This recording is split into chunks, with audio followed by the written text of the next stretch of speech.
was a young girl whose mother's arms were as wide as the oceans, and in her expanse she grew.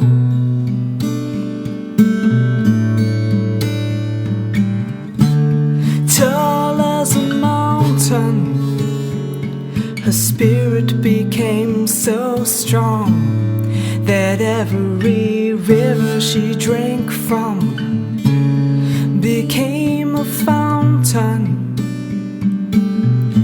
overflowing fountain.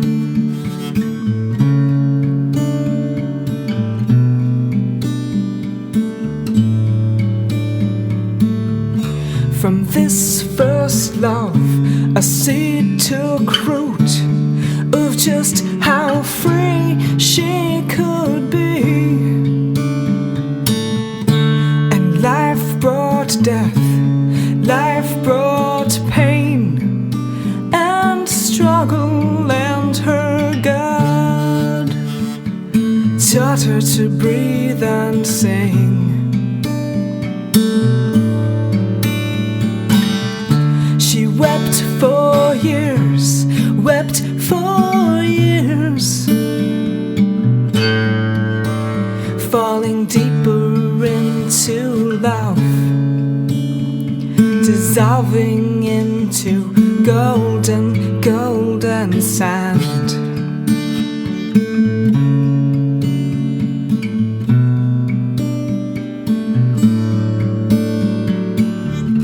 Her heart broke wider. People came and she guided them through the darkest night of the soul.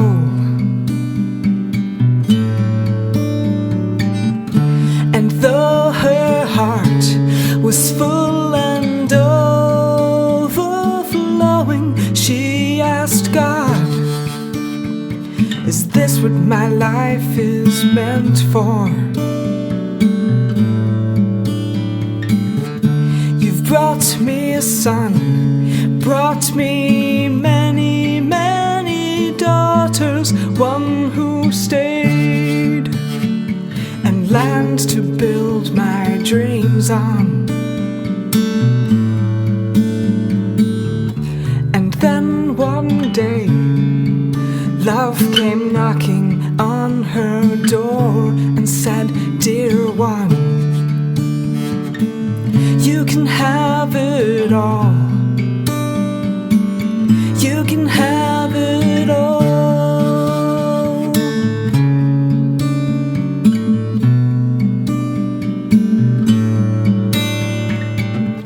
Turning ever inward, we discover who we are.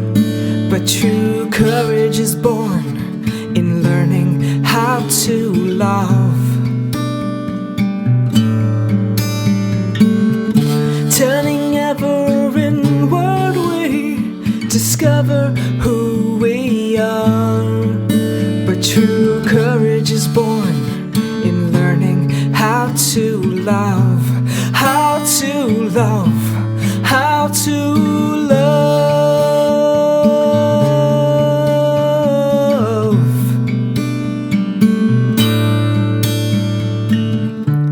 There was a young girl whose mother's arms were as wide as the ocean.